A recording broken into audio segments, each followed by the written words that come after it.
in our simple activities of every day.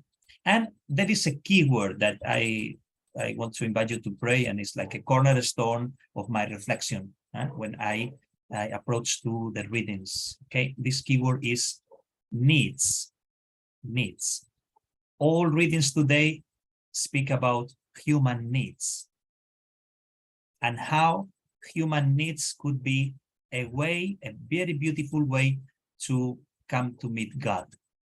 Okay, so we are beings, as human beings, we are beings in need. In need. That's our reality. Our reality. Okay, we think that we are strong, that we are self-sufficient, that we need nobody, but that is not the truth. That is not the truth. The truth that our identity as human beings is to be in need, especially always, no, but especially at the beginning of our lives. Speaking about women today or motherhood, no, we are the living beings more dependent on mothers or general care, no, when we are born. And other animals, just few minutes after being born, they are already walking by themselves, no, and we depend on people to take care of us. At the beginning, as babies, we are 100% needs. We do nothing by ourselves, nothing. Just try to eat the best way possible, but even to do that, we need someone else to feed us, no? So it's part of our reality, and then we grow up, and we are always in need of things around us or people around us. Okay, I think, oh, I have money, I can buy things. Okay, but you are not the farmer. Okay, you are not the one there with the flocks. Okay, or with the cattle. No, we need people to raise food for us. We need people to bring the food from the farms to our supermarkets. Okay, yeah, we are constantly like that. Physically, we are people in need. We need to rest. We need to eat. We need to drink. We are not. We don't have our tank full forever. Okay, we need our battery to be charged every day. My goodness, every day and many times a day. When we eat, this feeling of being hungry, okay, is a continuous reminder that we are in need of food, drink. Okay, we are in need of a place to rest. If we don't rest well, my goodness, our personality changes, our mood becomes terrible most of the times. Okay, so these little things are like a reminder and a call to be humble and to recognize that we are always in need physically. Today, no, don't worry, but today Father Lucio is in the doctor. Okay, first time since he arrived to Vietnam. There is some kind of allergy in his skin, maybe because of food, because of water, because of weather. We are not sure. Nothing serious, please. Don't panic, nothing serious. He will be with you, I think, in 2 weeks or something like that here in the School of the Word. But people in need. We need to go for medical checkups. Okay, we need medicines. When we are becoming older and older, okay, we have our package of pills for every day, okay, 3 in the morning, 4 in the afternoon, and we are depending on that. Yeah, it's true. Continuous reminder, okay, we are people in need. And if we speak about not our physical life, but our emotional life, oh my goodness, we all need love around us. We all need tenderness, care, okay? We all need details, okay, of love in our lives. I don't know if you celebrate a lot International Women's Day or not, but my goodness, if it is in your calendar with a red color, okay, and your husband or your children forget to give you something, a little gift or a flower or whatever, my goodness, okay, your emotional needs will be upside down, okay, because nobody loves me, it's terrible, everybody, and then it's a surprise because they are all pretending that they didn't remember, at the end of the day, they will give you a big party, no? So, but it's our reality. It's our reality. We need to be seen by others, okay? We need to be appreciated, okay? And we need to receive words of recognition in our lives, okay? Our psychological world, or our emotional world. Our social world is full of needs. We need friends, we need connections, okay? For everything, even for business. We cannot make business without connections and people around us. We don't build up our businesses by ourselves. We need people around us, workers, partners, okay? And also in our spiritual life. Our spiritual life is the life of people who are in need, And if we remember in the Catechism of the Catholic Church, in the section, the part of prayer, there is a very nice definition of prayer. Sorry, as usual, I don't have a very beautiful PowerPoint with me today. I'm sorry, but in that number says, prayer is the encounter between two people in need, two thirsty people, okay? God, who is thirsty of human beings, and human beings in need, thirsty of God. No? So prayer, and what we do here in the School of the Word, could be understood as this encounter, okay, between God and me, okay? And God is thirsty of me, okay, and I'm thirsty of God. So it means somehow we could say, it's not easy to say this about God himself, but God somehow, because he loves, he needs my presence, okay? He needs my companionship, my love. So that is what we find in the readings today. The gospel starts saying that Jesus was passing by the land of Samaria, was tired and thirsty, okay? Tired and thirsty. And while the disciples went to the closest town to buy food, he stayed there resting. So we have three characteristics today of Jesus. He is tired, thirsty, and we could say hungry, okay? Because if the disciples went to the town to buy food, because they were hungry, okay? And it's very interesting. It's very interesting because the Word of God, the Bible, the sacred scripture, does not hide the needs of Jesus himself. Jesus as human being and as true God shows himself as someone also in need. Tired, thirsty, and hungry. So this is a first call for us, I think. If the Word of God, God himself, shows his son, Jesus, in need in this passage, why am I afraid? Why am I afraid of showing myself in my needs? Why I always want to show myself as someone that needs nobody and nothing, okay? I am strong. I need nobody. I can handle reality by myself all the time, okay? No. I need nothing. Why?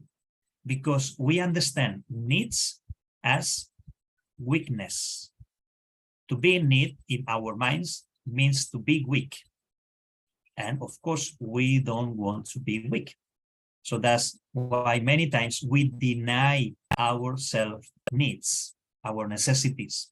And we try to convince ourselves that we do not need anything or anybody.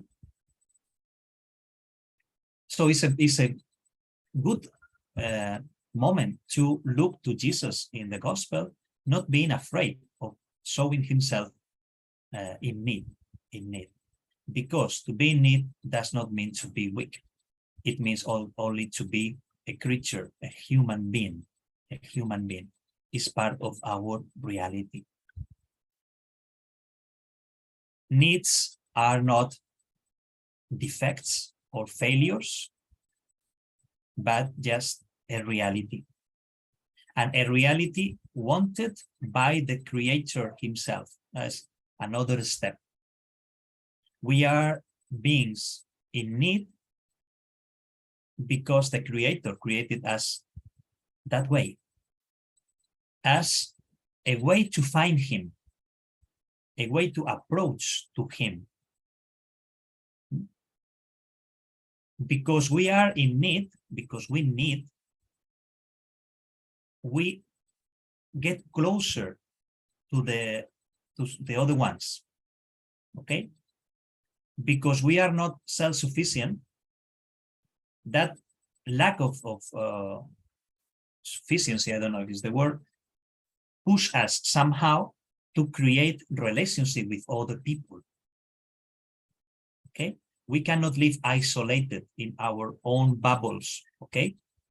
We need to be in touch. We need to ask. We need to receive. We need to offer, okay? We need to establish connections with people, and that's human reality, okay? And that is why we are a society, okay? And we develop ourselves because we work together. So my needs are not the bad news, are not a failure of the Creator, but the way to move from myself to you, to find you, okay? To be in contact with you. And also we could understand our needs as something wanted by the Creator, as a way to find him, to find God himself. The Bible is full of these kind of sentences. Lord, I need you. In that or this or another way, this expression or in any other sentence, okay? God, I need you. I need you. Our getting closer to God is always directed by our need of the God, especially at the very beginning, in our first moments of, I would say, conversion or experience of God. Hopefully, I don't know, we dream that my love to God will be more free, for free. I love you because I love you. But if we are humble and we recognize our reality, we got closer to God, especially at the beginning, because we need him. Yeah, Lord, I need a meaning for a purpose for my life, or I need mercy, or I need, I don't know, love in my life. That need make us get closer to God. So your needs, my needs, are not a bad news, but a chance to get closer to God. But we need to be also realistic. Needs could be also a way to complain, okay? That is what we see in the first reading today, the first reading, the people of Israel. The people of Israel are doing their journey from Egypt to the promised land, a long journey, as we know, 40 years. And along the way, they start to suffer needs, okay? Lack of water, lack of food. And they complain. They complain. That's also human reality, okay? The same way our needs could be a way to get closer to God, the same way when we are not okay, our needs could be the perfect excuse to complain. And we complain to other people, okay? We blame other people. It's because of you, it's because of blah, blah, blah. It's because you don't satisfy my needs, you don't love me, and whatever. We complain about life and fate, okay? I don't know, the life, the universe is against me, okay? We say things. And finally, we complain with God, okay? God, this is your fault. And this is what the people of Israel did, okay, with Moses, okay? They were thirsty, and they start grumbling against Moses, saying, why did you ever make us leave Egypt? Was it just to have us die here of thirst with our children and our livestock? So they started to remember when they were in Egypt with the basic needs satisfied, even though they were slaves, as we know. But finally, they had food, they have water. So they were walking to the promised land. They were walking to freedom, to a better life. But when we are in the desert and the desert comes back again, and our basic needs are not fulfilled, how easy it is to start complaining and to dream. I prefer to be a slave, but to have my stomach full, okay, and to have water. But do you know that you are renouncing to your freedom? Yeah. Okay, I don't want freedom. Okay, I prefer to eat. Wow, the image of the desert again. Remember the first Sunday of Lent, Jesus in the desert. When did the temptation started? When Jesus was hungry. Yeah. After 40 days and 40 nights, Jesus was hungry. That need of Jesus was the best opportunity for the enemy to tempt him. And this is very interesting. And I am praying a lot this Lenten season, okay? My needs, when are not satisfied, could be the best excuse for the enemy to tempt me, to challenge me, to provoke me. When instead of trying to fulfill my needs in God, I allow the enemy to question my life because I am in need, okay? If you are the Son of God, saying, oh, I'm not sure if you are the Son of God or not, because if you are the Son of God, you will not be hungry, okay? You will be fully satisfied. So we need to pay attention, okay? When we are hungry. When we are hungry of success, for example, how easily we are tempted. Okay, the enemy says, oh, this person is now very hungry of success, is looking for success all around. I will tempt him or her with blah, blah, blah, blah. When we are hungry of affection because we feel lonely or whatever, and that hunger of affection could be a good way to go to God, or if we don't go, could be a good point to be tempted by the devil, okay? So this is what happened to the people of Israel. They started to look back to their past of slavery, okay? They idealized, okay? They thought that even though they were slaves, it was like the best moment of their lives, and they're blaming Moses, okay? What is the reason? Why are we here? Are we here because you want us to die? And Moses, I imagine Moses, my goodness, what is going on with these people? They understand nothing. But this is the point. When we are in need, when we are thirsty, when we are hungry, it's very easy to lose perspective. It's very easy to be blind by my needs, okay? And I start dreaming about the past, okay, and not looking forward. It's something similar last Sunday gospel, okay? Why Jesus brought the 3 apostles to the mountain? Right before, I mean, that is Matthew 17, in Matthew 16, is the first announcement of the passion, okay, of Jesus. And Jesus started to say, okay, if you want to follow me, you need to pick up your cross. Wow, when difficulties come, how easily we forget that the final point is, but on the 3rd day, he will raise again from the dead. Oh, we don't listen the second half anymore. Okay, we just listen the problem, the cross. Okay, it's the same. I am in need, I am hungry. Okay, I forget that I am walking to freedom. Okay, I just notice my need and I start complaining. That is why the desert could be a good place also to check our unsatisfied needs.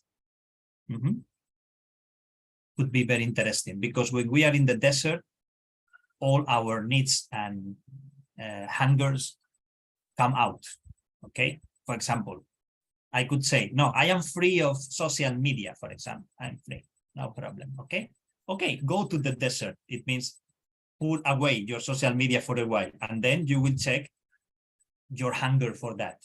Okay, if you cannot resist, okay, the desire of checking your social media, maybe you are not free. Okay, but you know it only when you are in the desert. Okay, no, I need nobody. Okay, stay alone for a while and go to the desert. Okay, and then you will notice if you are really free or not. Okay, desert is a moment for that. No. Okay, let's go back to the gospel in this context, because the whole gospel is about needs, the needs of the woman. Okay, and Jesus started the conversation with his own needs, asking for a drink. Again, Jesus was not afraid of showing himself as someone in need. Okay? The need of Jesus and the need of the woman met somehow. And Jesus took advantage of that to start a conversation. That is very interesting in terms of evangelization or in terms of pastoral work. Okay? Jesus is not afraid of the needs of the woman. First, is a woman. Okay, we know that at that time was not easy, that relationship. Okay, actually the disciples, the apostles, when they came back with the food, they were surprised. How come the master is talking to this woman? What is going on? Okay. Second, she's from Samaria. Okay, she's a foreigner, and not only a foreigner, she's the enemy, because for history, okay, Samaritan people and Jewish people, they have their conflicts. Okay. And third is a woman in need, because Jesus somehow knows that she has been looking for love. So many times when we get in touch with someone in need, or someone who does not belong to our group, we understand it as a problem. Okay, it's a problem. There is nothing to do here. There's nothing to do. I prefer to go or to avoid this contact. Okay, this encounter, I prefer to avoid it. I prefer to go to people closer to me, okay, to my way of living or similar mindset or similar background, okay, because it could be a problem. It could be a problem. Or even imagine if Jesus was too attached to the opinion of the disciples. He said, oh, no, I cannot talk to this woman because if my disciples come suddenly, I don't know what they will think. Yeah, there are many fears when we are in need and when we meet people in need. But Jesus is not afraid. That is why the whole conversation came about, because Jesus was not afraid of that. And that is something we need to learn. We need to learn. Don't be afraid of your own needs, first, and second, don't be afraid of the needs of other people. Needs are the best way to find God. And God is not afraid of our needs because He's the creator.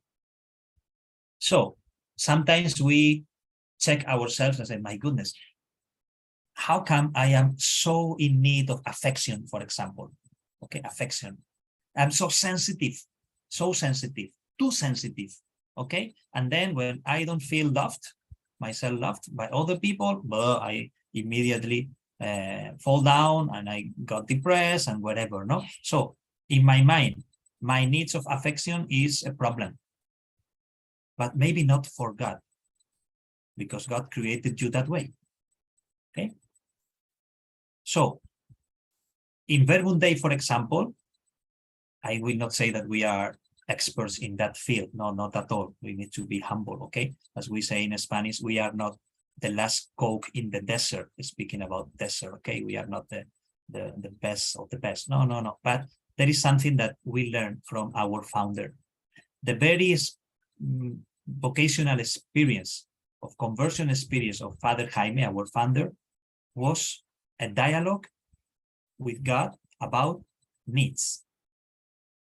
When he was 14 years old, he was wondering if God exists or not. he decided to ask God something very interesting, okay? And we know the sentence. If you exist, make me happy. Oh, make me happy. The question or the sentence, yeah, it was not, if you exist, make me holy, or if you exist, make me a priest, or if you exist, no, make me happy. So this first encounter, Father Jaime, the teenager Jaime and God, was about the desire of Jaime of being happy. It's not about something else. It's about happiness. And happiness, this desire of happiness, was the open gate for this encounter, that encounter. So if you are familiar with our recollections and our team set or whatever, we always start with that. We want to be happy. We want to live. We want a full life, okay? I mean, a fruitful life. We want to enjoy our lives. We are in need of love. We all want to love and to be loved, okay? We don't start telling people, you are a sinner, you need conversion, okay? There are other spiritualities that they do like this. They, first of all, they accompany you to feel like shit. Excuse me for that sentence, okay? You are terrible, you are a sinner, okay? And then when you feel that you are completely down, broken, you will open yourself to God. We don't start like that. We start speaking about desires, okay, of people, the desire to be eternal, the desire of, I don't know, making difference with your life, okay? Things like that. Why? Because we think and we believe that our human needs are not an obstacle, but an open door to find God. So Jesus is not afraid of the needs of the Samaritan woman. But at the same time, Jesus is realistic. We read, because I asked them to read the short form of the gospel, because the gospel is very long, because it's almost the whole chapter number 4 of John. So it's too long, okay? So I asked them to read the other possibility, which is the short form, okay? So we didn't read about the 5 husbands of the Samaritan woman that we know, okay? They were speaking about water, okay, water, this physical element, and then spiritual water and whatever, okay? They were chilling out there, speaking about very interesting things, okay? Samaritan woman getting confidence with Jesus, and Jesus making process with her, and suddenly Jesus said, okay, call your husband. What is going on, Jesus? The conversation is turning to something else. Go call your husband and come back. The woman answered and said to him, I do not have a husband. Jesus answered her, you are right in saying, I do not have a husband, for you have had 5 husbands, and the one you have now is not your husband. What you have said is true. Wow. This is a turning point of the conversation. It's like Jesus, okay, we are speaking in metaphors, in parables, the water, the spiritual water. Okay, let's touch ground. Call your husband. It means you are a woman in need. And as you didn't know how to satisfy, how to fulfill your need of affection, you have been going around your whole life. Okay, trying one relationship and another one and another one and another one. 5 plus the one, the current one was 6. Imagine 6. It's not world record because there are many crazy people there around, okay, but 6 is a good number of husbands, okay? But what is Jesus doing? Okay, do not continue talking about images or parables or whatever, okay? Let's try to land, to apply this conversation to your real life, Because as I said, Jesus is realistic. He knows that when we are hungry, when we are thirsty, and we do not find something that satisfies us, we will look around and around and around, trying to find something. We will look for shortcuts, okay, to satisfy our needs. Jesus is not rebuking her or scolding her. He's just trying to say, okay, let's speak face to face about your reality. So this will be a question for our reflection. Who are these 5 husbands, okay, that I know and that I go to when I am hungry or thirsty, okay, instead of going to the spring of water, the real spring of water, okay? It's like when we were kids, man, not only when we were kids, also in our time also. We are hungry and we cannot wait for the meal, and we take what? Snacks. Yay, snacks. And when you are when you're a parent, okay, you say, no, don't take snacks because they will fill your stomach, okay, and you will not eat properly. Okay, but who can say no to a good snack? A good merienda. Oh, good merienda is delicious, even though it's not healthy, but it's delicious. Okay, so this is what we do, and this is what the Samaritan woman was doing. Okay, maybe I cannot find real love in my life, a love forever, okay, which is the love of God. But in the meantime, let me fill my heart with snacks. Snacks, even though I know are not healthy, even though it's not the best for me, but okay. Or shortcuts, okay? Wow, the walk through the desert 40 years is too long, so let us take a shortcut. To find God is too heavy, too difficult, so let me find shortcuts, okay, to satisfy my needs of affection or love or whatever. Later on, okay, in the conversation, this real water is coming out, and this is, in my opinion, the connection with the second reading, and the second reading. Because in this letter to the Romans, Paul will use this very nice expression connected with this topic of today, no? The love of God has been poured out into our hearts through the Holy Spirit who has been given to us, okay? This nice, beautiful verb, to pour out, no? The love of God, it means, as Jesus said, the spring, the well, is not outside, but is already inside. Because God has poured out into our hearts his love. The fountain is within, through the Holy Spirit that has been given to us. Okay, that is the whole process of Jesus with the Samaritan woman. Stop searching outside. What you need is within you, is inside, because God has poured out his love in your heart, Later in the conversation, and I am about to finish, okay, the woman goes back to her village or her town, and she says something like this. She will invite other people to come to Jesus. Come to see a man who told me everything I have done. So what is the conversion point of the woman? I don't know if she understood very well the language about the water or the living water. They were also speaking about in which mountain you should worship and all these theological things. Her conversion point was, oh, this man knows me. He told me everything I have done. He knows me.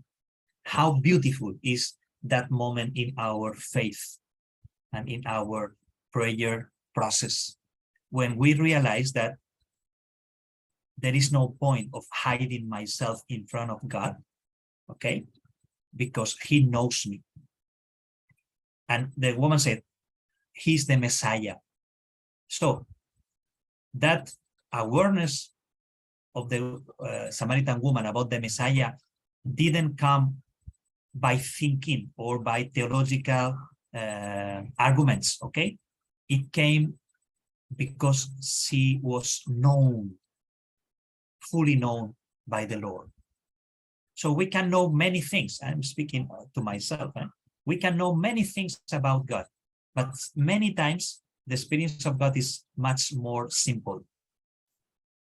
I'm not against knowledge, of course, but it's much more simple. When you realize, wow, you know me, Lord. You know the names of my husbands. You know the name of the wells, the springs. I am looking for water. You know me. From head to toe, you know me. And let me give you two more elements. Okay, two more elements just to finish before your personal prayer. I started speaking about the needs of Jesus. Okay, Jesus was not afraid of showing himself in the gospel as someone in need, hungry, thirsty, tired. Many times, we get to know God better when we open our prayer to Jesus's needs, and we are not always focused in our own needs. When we ask the Lord, Lord, how are you? Are you thirsty? What is your thirst about? Are you hungry? Are you tired? And when we reach this level of confidence with God, when he opens his own needs to us. And many times I am there with my little bucket, okay, in my prayer, trying to find water for me or for my family. Okay, everything very good and very holy, and nothing to say about that. But I am there with my bucket, thinking that my needs are, I don't know, the most important thing in the world. And then I meet Jesus in my prayer, and Jesus starts to share with me his needs.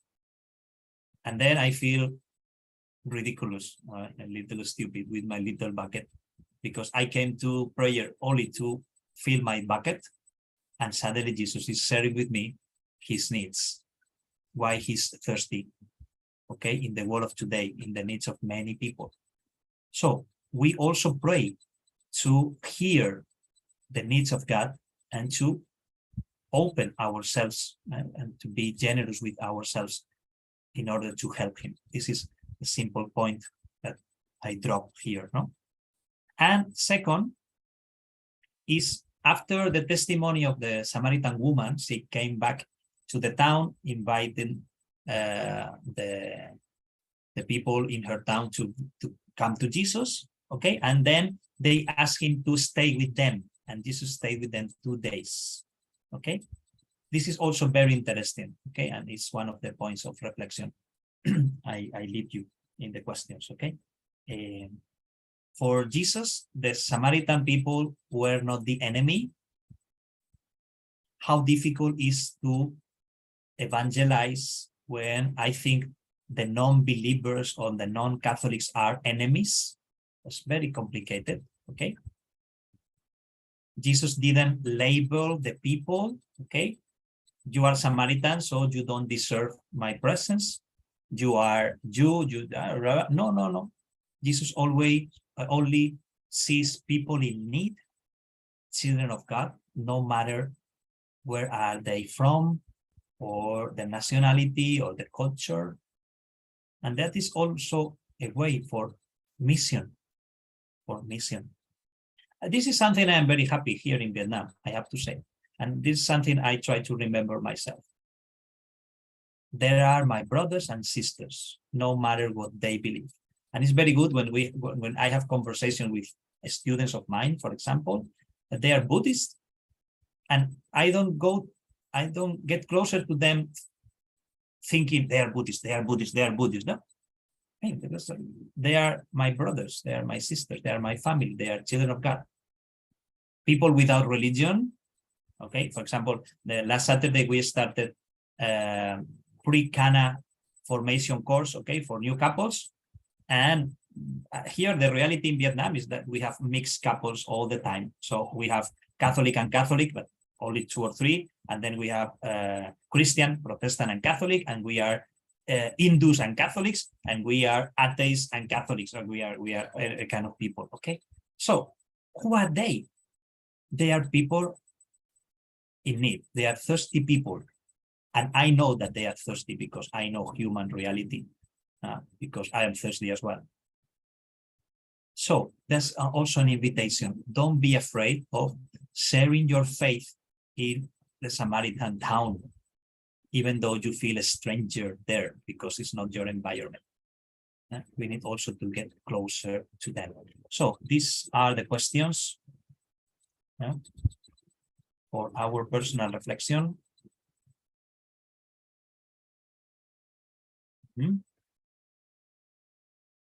Could be these ones or another ones. No problem with that. No.